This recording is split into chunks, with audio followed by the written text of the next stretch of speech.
Saudara-saudara jemaah Masjid Jamiatul Khair dan warganet dimanapun Anda berada saat ini. Baiklah, kita lanjutkan lagi dengan kajian Al-Quran secara tafsiriyah. Adapun surah yang kita bahas adalah masih di surah Al-Kahfi bagian ketiga. Dan kita di ayat 11 sampai dengan 16. Kepada teman-teman bisa memberi tafsir sesuai dengan pengalaman-pengalamannya dan bacaan-bacaan yang telah didapat selama ini. Siapa yang mau mulai pertama? Tafadhal. A'udzu billahi minasy syaithanir rajim.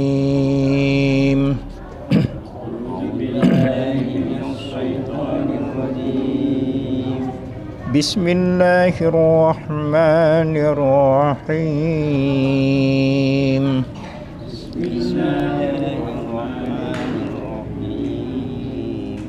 وضربنا على آذانهم في الكهف سنين عددا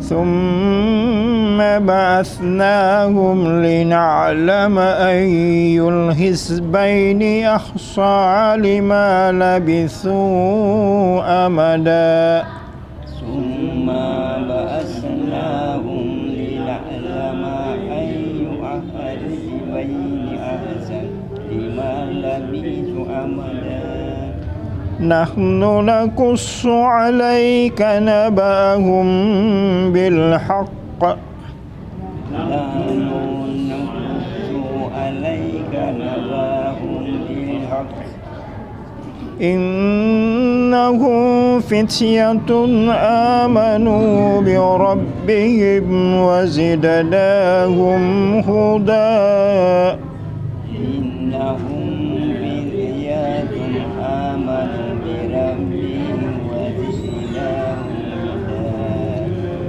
وربطنا على قلوبهم إذ قاموا فقالوا ربنا السماوات والأرض وربطنا على قلوبهم إذ قاموا فقالوا ربنا رب السماوات والأرض لن ندعو من دونه إلها لقد قلنا إذا شططا لن ندعو من دونه إلها لقد كنا إذا سددا هؤلاء قومنا اتخذوا من دونه آلهة هؤلاء قومنا اتخذوا من دونه آلهة لولا يأتون عليهم بسلطان بين لولا يأتون عليهم بسلطان بين فمن أظلم ممن افترى على الله كذبا ومن أظلم ممن افترى على الله كذبا وإذ اعتزلتموهم وما يعبدون إلا الله وإذا اعتزلتموهم وما يعبدون إلا الله فأووا إلى الكهف ينشر لكم ربكم من رحمته ويحيي لكم إلى الكهف ينشر لكم ربكم من رحمته ويحيي لكم من أمركم مرفقا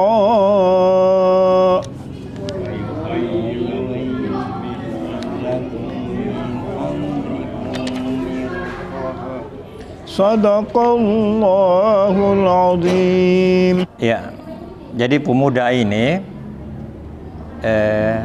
tidak ingin melawan secara langsung penguasa saat itu. Kita ketahui bahwa penguasa pada situ adalah Romawi, dari bangsa Romawi. Nah, jadi mereka meninggalkan dan kemudian mencari perlindungan di dalam gua. Di sini mereka berdoa agar Allah memberikan petunjuknya dan menganugerahkan kepada mereka dalam urusannya yang bermanfaat. Kalau kita lihat bahwa hakikat pertolongan Allah, anugerah Allah itu sebenarnya bukan pada kehidupan, tapi justru pada kematian atau pasca kehidupan dunia. Karena mereka memohon perlindungan, justru ditidurkan. Ya, tetapi itu bagus buat mereka, karena mereka aman, ya, terhadap perlawanan dari penguasa saat itu, dan mereka diberi anugerah, yaitu balasan terhadap keimanannya. Ia menolak untuk menyembah selain Allah. Jadi hakikatnya pertolongan sesungguhnya, hakikat pertolongan anugerah sebenarnya itu adalah di akhirat. Jadi bukan di dunia. Ya. Karena saat itu masuk di gua, dimatikan, ditidurkan selama 300 tahun dan kemudian bangkitkan. Kenapa tidak dibiarkan hidup terus? Karena mungkin agak susah menyesuaikan dengan keadaan. Meninggalkan zamannya 300 tahun, tentu tidak susah menyesuaikan. Dan kedua juga mungkin akan dikultuskan, ya, akan disembah. Dan itu banyak terjadi dalam sejarah penyembahan kepada Allah yang kemudian beralih mengkultuskan orang-orang yang membawa ajaran itu atau pemuka-pemuka agama, ya, mengkultuskan. Padahal mengkultuskan itu tidak dikehendaki. Yang kuasa, yang patut disembah, yang paling banyak mengetahui, yang mengetahui segalanya hanya Allah. Yaitu. Dari saya itu barangkali mungkin bisa ditambahkan. Terima kasih. Bismillahirrahmanirrahim. Saya mau bertanya, mungkin minta penjelasan di ayat 11 dulu. Tapi ini terjemahan dalam bahasa Indonesia. Mungkin ada arti lain dari sesuai rumusnya. Kata kami di sini, menurut pengetahuan kita bahasa Indonesia, kami itu adalah jamak. Sementara ini ayat, artinya Tuhan ini, kenapa mesti kata kami dalam terjemahan di sini? Bukan aku artinya sendiri. Itu satu. Kedua, mereka di dalam gua selama beberapa tahun. Sering kita mendengar bahwa pemuda Ashabul Kahfi ini 306 tahun kalau tidak salah ingat. 309 tahun. Pertanyaan saya, ini kan di ayat ini tidak jelas dari mana dalilnya itu 309, apakah ada hadis dan sebagainya itu. Yang ketiga, di sini Tuhan mengatakan sungguhnya mereka adalah pemuda yang beriman kepada Tuhannya. Artinya Tuhan kita sendiri, Tuhan Islam, mengakui bahwa ada Tuhan lain. Pada zaman itu, kenapa ada perkataan begitu? Artinya ada Tuhan yang diakui oleh Tuhan Islam sendiri, bahwa mereka ada beriman kepada Tuhannya sendiri. Itu yang kami ingin ketahui, Pak. Ya, jadi terjemahannya betul itu, karena pada Rabna kami menjadikan. Nun ini kalau diartikan secara lengkap itu dari kata nahnu, kami. Dengan nun itu berarti kami. Tapi penggunaan kami dalam hal ini bukan berarti banyak. Dalam hal ini Allah sebagai penguasa. Jadi menjadikan kami ini karena kekuasaannya, jabatannya sebagai Allah. Sama dengan pejabat. Kalau pidato kan dia katakan kami, gubernur apa itu. Jadi itu. Yang kedua, ada keterlibatan sang hamba. Itu penafsiran kedua. Artinya kalau Allah memakai nun itu, kalau dia memakai alif, aku tuh sendiri, artinya Allah kehendaknya, tapi dia pakai nun, ada keterlibatan sang hamba. Agar kami di sini dikatakan ya, kami menutup. Artinya yang dalam hal ini mereka beristirahat dan tidur. Jadi mereka memang berniat untuk istirahat dan tidur. Ya itu ya. Kemudian Allah mengatakan kami menjadikan. Jadi di situ ada dua pemaknaannya. Yang pertama itu adalah karena kekuasaannya, kata kami itu bukan berarti jamak tapi tunggal. Yang kedua, ini mereka tidur. Mereka tidur. Artinya mereka istirahat, berniat untuk tidur dan tidur. Ya itu. Jadi ada keterlibatan sang hamba. Kemudian yang kedua itu, jadi yang mempertuhankan selain Allah itu adalah kaumnya. Kalau mereka menolak, jadi mereka mempertuhankan yang esa. Sejak Adam sampai Nabiullah terakhir Muhammad SAW, ajaran itu Tuhan itu esa, satu. Ya. Nah di sini pakai Rabbah itu nama lain dari Allah dalam arti pemelihara. Rabbah, Rabbah.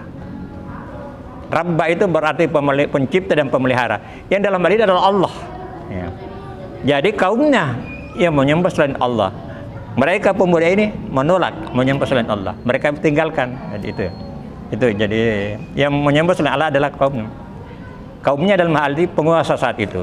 Dan ciri-ciri penguasa saat itu sangat senang-wenang, sangat tidak demokratis, otoriter. Jadi kalau ada yang menentang, itu dihukum. Nah, alhamdulillah saat ini situasi ini tidak lagi demikian ya. Karena sekarang itu sudah berlaku prinsip yang diajarkan oleh Rasulullah, lakum dinukum waliyadin. Tapi di zaman itu sangat otoriter, penguasa-penguasa. Nah, demi untuk menyelamatkan diri mereka meninggalkan itu. Dan itu adalah petunjuk. Jadi Allah menyelamatkan mereka di saat usia masih muda. Dan tentu imbalannya, keimanannya adalah mereka mendapatkan kenikmatan dalam surganya Allah Subhanahu wa Ta'ala. Ya, makasih. Terima kasih. Assalamualaikum warahmatullahi wabarakatuh. Ini mungkin saya hanya tahan saja ini, Pak. Di sini di ayat 12 ini ada dalam arti ini yang manakah di antara kedua golongan itu. Jadi maksud saya yang saya tanyakan di sini, Pak, yang dimaksud itu di mana di antara dua golongan? Ya, golongan apa itu yang dua golongan? Karena di sini saya lihat ini di antara dua golongan. At least setidak-tidaknya terdiri atas dua golongan, dua kelompok. Mereka sendiri berbeda pendapat berapa lama tinggal di gua. Yang bagian kemudian. Yang kedua, ini bisa bermakna tentang golongan orang-orang yang hidup di luar dan orang yang tinggal di dalam. Jadi waktu ini relatif 300 tahun dirasakan lama, tapi yang dalam gua itu dirasakan hanya sehari. Sebentar. Jadi menghadapi waktu ini maka ada dua perhitungan waktu. Waktu orang hidup dan waktu orang mati. Jadi ada perbandingan. Seperti yang mati saat ini sebenarnya menunggu di alam kubur. Kita mati subuh itu baru dibangkitkan. Tapi mereka rasakan tidak lama. Kita yang merasakan lama, bertahun-tahun. Tapi mereka sebentar saja. Dia bangun, rasanya sehari saja. Demikian pula hidup di dunia. Pandangan di dunia saat ini lama kita. Tapi ketika tidak bangkitkan, ada di ayat lain dijelaskan, rasanya hidup di dunia hanya sebentar saja. Jadi cara memandang waktu itu memang ada dua. Ya, pandangan orang hidup dan pandangan orang yang mati atau ditidurkan. Nah itu. Ya, jadi itu warnanya dua. Mereka sendiri bertentangan dan juga memandang waktu. Ya ini ada dua. Jadi pandangan orang hidup dan pandangan orang mati atau pandangan tidur.